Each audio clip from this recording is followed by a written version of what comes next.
El tema que vamos a exponer a continuación contiene los epígrafes de la base imponible, métodos de determinación, base liquidable, el tipo de gravamen, concepto y clases, cuota tributaria, la deuda tributaria, contenido. Es un tema, como podéis ver, de derecho tributario puro y duro, que yo he elaborado a partir de la Ley General Tributaria, artículos 49 al 58-59, depende de si queréis meter el último o no.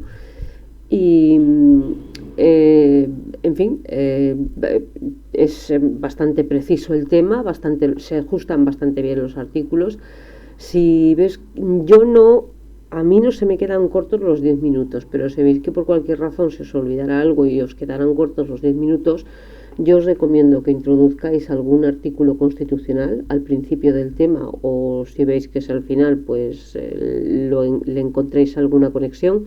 Fundamentalmente el 133, la potestad tributaria mediante ley, y después hablar algo acerca de cómo, una vez determinados, artículo 8 de la Ley General Tributaria, estos elementos básicos de cuantificación de la obligación tributaria principal, establecidos los mínimos o el marco por la ley estatal, ya pueden entrar las comunidades autónomas y las entidades locales, las primeras mediante el ejercicio de la potestad legislativa, las segundas mediante el ejercicio de la potestad reglamentaria a través de ordenanzas fiscales, a regular aspectos concretos de tributos sobre los que ostenten competencia, siempre respetando este marco. Sin más dilación, comenzamos con el articulado de la Ley General Tributaria. El artículo 49 nos habla de la cuantificación de la obligación tributaria principal y de la obligación de realizar pagos a cuenta. Bueno, ¿cómo se determinará? Pues a partir de la base tributaria. Es decir, en cualquier caso siempre partimos de una base tributaria. Bueno, generalmente. Hay ocasiones en las que se parte de tarifas o en las que se parte de índices. Eso se verá después. Generalmente se determina la obligación tributaria principal a partir de bases de tarifas. También para la determinación de la obligación tributaria principal se utilizan los tipos de gravamen y los demás elementos previstos en este capítulo según disponga la ley de cada tributo. El artículo 50 nos habla de la base imponible, de qué es y de los métodos de determinación. La base imponible es la magnitud cuya valoración permite determinar el hecho imponible. Es decir, el valor de la base imponible es lo que determina el valor o el importe del hecho imponible. Es una magnitud, no hay otra palabra que se pueda definir mejor, no es un concepto jurídico, no es una figura jurídica, hay que aprenderse esta palabra, es decir, la base imponible es la magnitud que permite medir o valorar o determinar el valor del hecho imponible. A partir del hecho imponible se produce todo el proceso de liquidación de la deuda tributaria.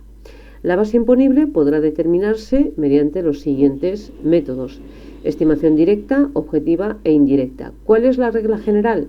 La directa.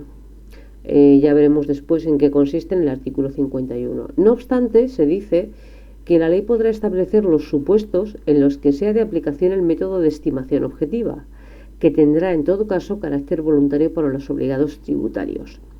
Esto nos hace pensar que si tiene carácter voluntario para los obligados tributarios, significa que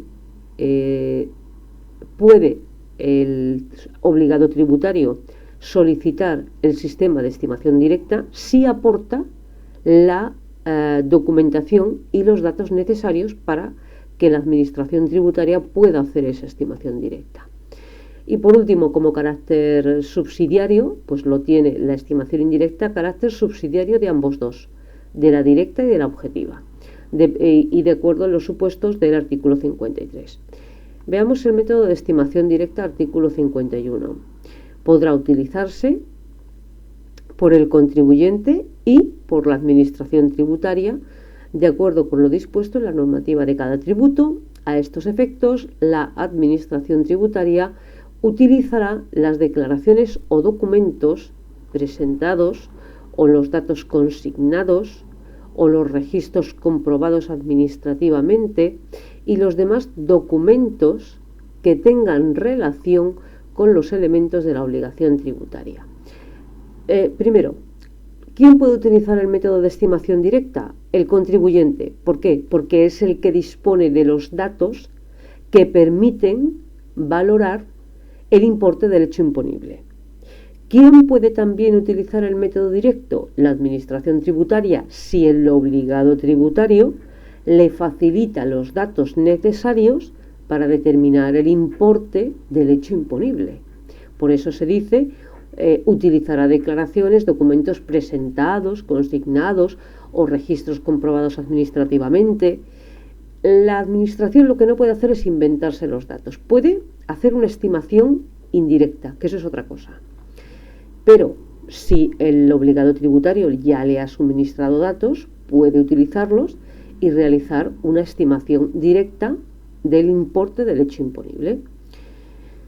Perdón. El método de estimación objetiva podrá utilizarse, artículo 52, para la determinación de la base imponible mediante la aplicación de magnitudes, índices, módulos o datos previstos en la normativa propia de cada tributo.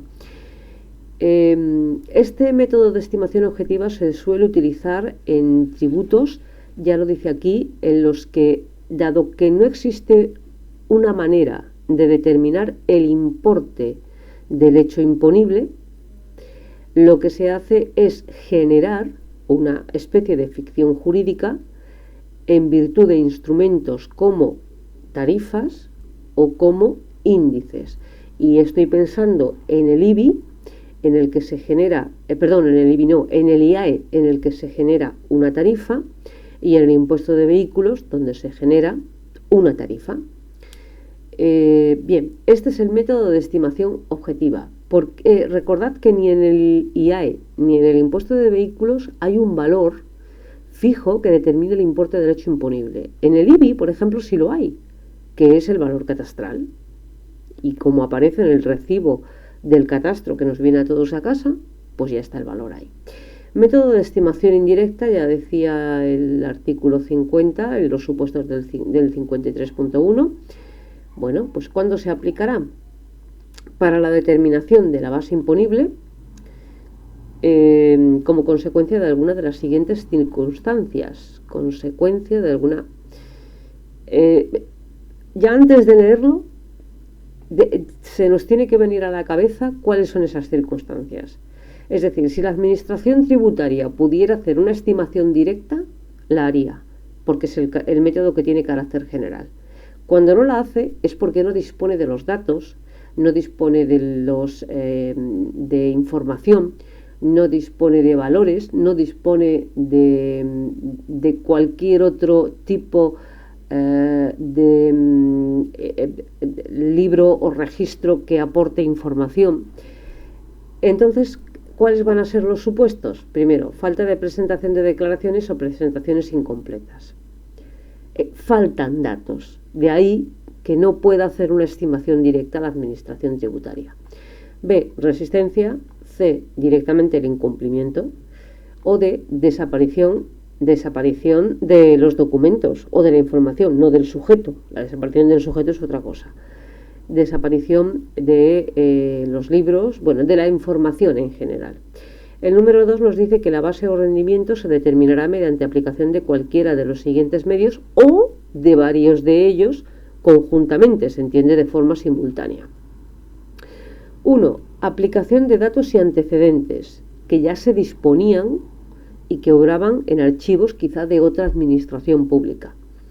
B, que es fundamentalmente la utilización de aquellos elementos que indirectamente acrediten la existencia de los bienes y de rentas. Pues sí, son elementos que indirectamente generen una presunción, por decirlo de alguna manera, válida para la administración tributaria. C, valoración de magnitudes, índices o módulos o datos que concurran en los respectivos obligados tributarios según los antecedentes que se posean. Es decir, aquí pues se dice, vale, vamos a hacer una estimación indirecta, aunque sea mediante la aplicación de magnitudes o índices que obraran en poder de la Administración tributaria previamente.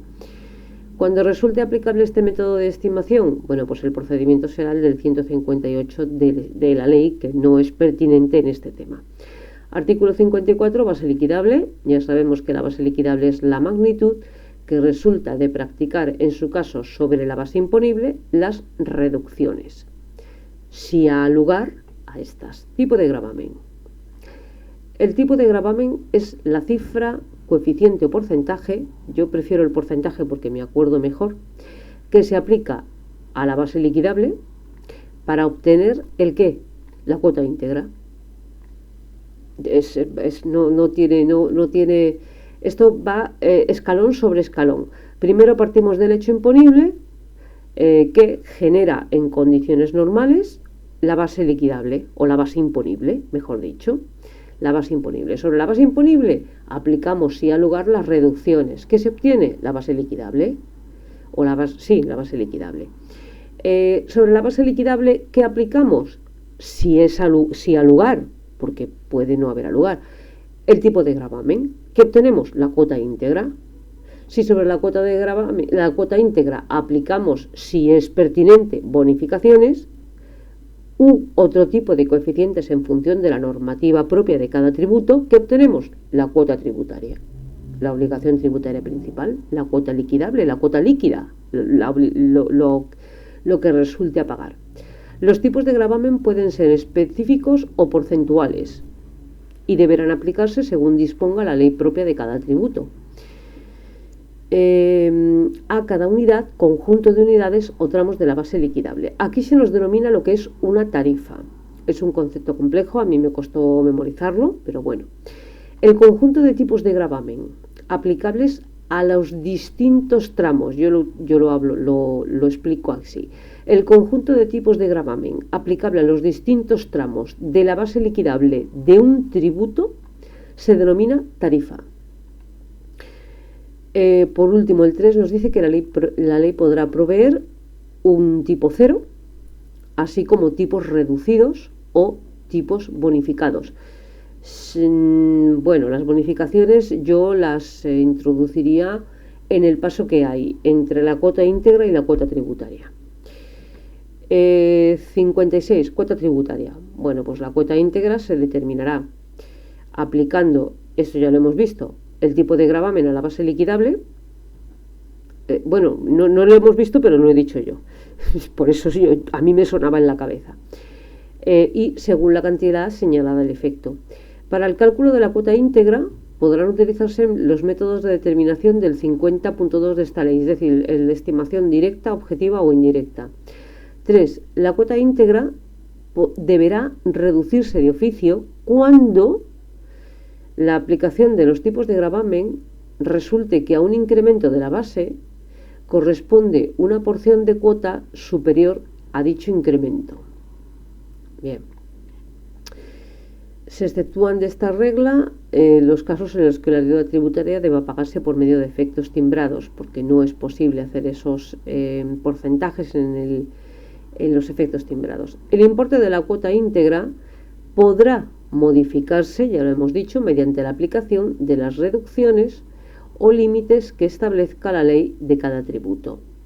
La cuota líquida será el resultado de aplicar sobre la cuota íntegra las deducciones, bonificaciones, adiciones o coeficientes, en su caso previstos en la ley de cada tributo. También lo he comentado antes, no se lo he dicho, pero lo he comentado.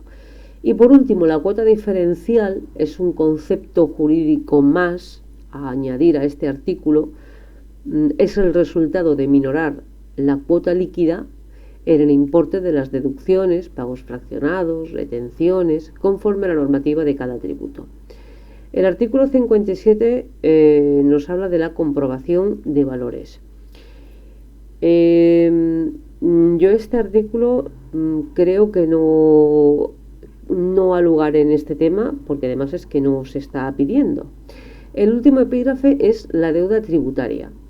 En el capítulo cuarto hay muchas secciones. La sección primera son disposiciones generales, la sección segunda el pago, después también tenemos la prescripción, la condonación, Pero todo esto forman parte de otros temas, con lo cual yo estimo que en este tema concreto solo se debe introducir el artículo 58 y si queremos el 59. Disposiciones generales. Deuda tributaria. La deuda tributaria está constituida, que es lo que nos dice el epígrafe, deuda tributaria contenido, bueno, pues por la cuota o cantidad a ingresar que resulte de la obligación tributaria principal o de las obligaciones a realizar pagos a cuenta. ¿Qué lo integran? Bien, aparte de la cuota tributaria, la cuota principal, el interés de demora, los recargos por declaración extemporánea, los recargos que se generen en periodo ejecutivo y los recargos exigibles legalmente a favor del Tesoro o de otros entes públicos, pues porque la normativa del tributo, que debe tener carácter de ley, así lo establece.